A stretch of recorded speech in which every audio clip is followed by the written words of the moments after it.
कन्या ही रास राशीचक्रातील 6वी रास असून भचक्रात 150 ते 180 अंशावर स्थित आहे.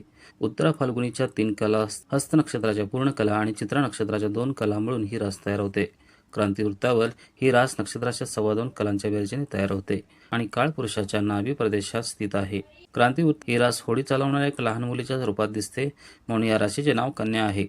तिचा स्वामी ग्रह बुध आहे. ही एक द्विभाषी रास असून पृथ्वी तत्वाची, दिवसा बलवान, सद्गुणी, वैश्य जातीची आणि वात राशी आहे. तिचा रंग हिरवा असून ती नारंगी, फिकट पिवळा, तपकिरी, निळा आणि मशरूम रंगाशी देखील संबंधित आहे. या राशीत बुध उच्च आणि शुक्र नीच मानला जातो. हे दक्षिण दिशेची स्वामी स्त्री तत्वाची रास, उदय रास आणि 3 दोषांयुक्त अशी द्विपद रास आहे. कन्या राशीची शारीरिक रचना. या राशीत जन्मलेल्या व्यक्ती आकर्षक दिसतात. त्यांची उंची मध्यम आणि शरीरयष्टी सडपातळ असते. त्यांचे डोळे आणि केस चमकदार व काळे असतात. ते चपळाईने चालतात आणि त्यांचे नाक लांब व बारीक असते. त्यांच्या भुवया आकर्षक असतात आणि त्यांच्या कपाळाजवळ एक खळी असते. या राशीत जन्मलेल्या स्त्रियांची शारीरिक ठेवण आकर्षक असते. त्या कधी कधी वेगाने चालतात तर कधी कधी सामान्य गतीने आणि स्वभावाने लाजाळू असतात. व्यक्तिमत्व.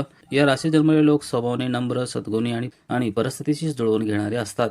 ते त्यांच्या कामात आणि व्यवसायात लोकांच्या प्रतिक्रियांना बारकाईने प्रतिसाद देतात. त्यांचे बोलणे कधी कधी कठोर असू शकते, ज्यामुळे लोक त्यांना बडबडे आणि भांडखोर म्हणू शकतात. ते दयाळू, क्षमाशील आणि संवेदनशील असतात. त्यांचे विचार शांत असतात आणि ते संगीत व कलेत पारंगत असतात. एकाच वेळी एकापेक्षा जास्त विषयाकडे लक्ष देण्याच्या तुमच्या प्रवृत्तीमुळे तुम्हाला कधी कधी तणाव जाणवतो. आरोग्य. हे राशीत जन्मलेले लोक सामान्यतः निरोगी आणि सुंदर असतात. ते सतर्क आणि बुद्धिमान असतात.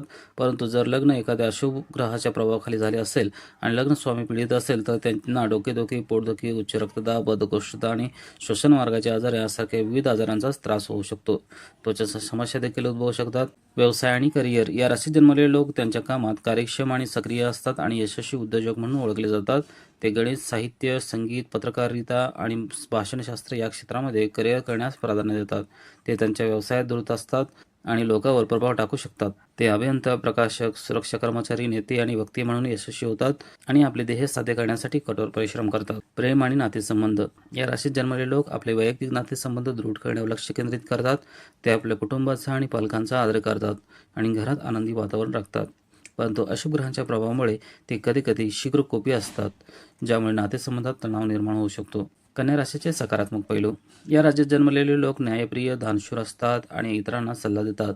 ते आत्मविश्वासू, मेहनती आणि तल्लख बुद्धीचे असतात. ते घरात आणि व्यवसायात संतुलन राखतात आणि गरज पडल्यास विरोधकांना त्वरित प्रत्युत्तर देतात. ते शांतप्रिय आणि गोष्टींचे कौतुक करणारे असतात. कन्या राशीचे नकारात्मक पैलू. ते स्वभावाने संशयी, शीघ्रकोपी असतात आणि इतरांच्या सल्ल्याकडे दुर्लक्ष करतात. ते बोलके असतात आणि त्यांची थट्टा होण्याची शक्यता असते. ते स्वार्थी आणि कपटी असतात आणि त्यांना स्वतःची स्तुती करायला आवडते. त्यांना पोटाचे विकार आणि आजारही होतात. विशेष सूचना. या राशीत जन्मलेल्या लोकांनी आपला स्वाभिमान जपण्यासाठी संघर्ष टाळणे आवश्यक आहे. आपले मते व्यक्त करा, पण इतरांचे ऐकून घ्या आणि त्यांना समजून घ्या. संयम आणि ध्येय टिकवून ठेवा. जास्त टीका करणे टाळा. सकारात्मक व नकारात्मक दोन्ही पैलूंचा विचार करा. मानसिक शांतता राखा आणि आपल्या रागावर नियंत्रण ठेवा. गरज भासल्यास वैद्यकीय सल्ला घ्या. ज्योतिषशास्त्रीय दृष्टिकोन.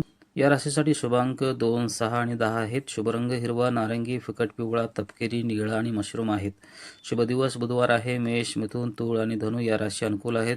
शुभ वर्ष 20, 23, 24, 25, 35, 49 आणि 62 आहेत. शुभरत्न शुद्ध पाचवा आहे आणि शुभ धातू कांस्य आहे. शुभ फुले नारंगी, पिवळी आणि सोनेरी आहेत. शुभ फळे गुलाबी, नारंगी आणि पिवळी आहेत. हिरवी आणि पिवळी धान्ये आणि कडधान्ये देखील शुभ मानली जातात. व्हिडिओला नक्की लाईक करा, शेअर करा आणि उमाशेखर राष्ट्र चॅनलला सबस्क्राईब करायला विसरू नका आणि कमेंटमध्ये ओम नमः शिवाय लिहा. पुन्हा भेटू असेच एक आध्यात्मिक आणि प्रेरणादायी माहितीच्या व्हिडिओसह. जय हिंद, जय महाराष्ट्र.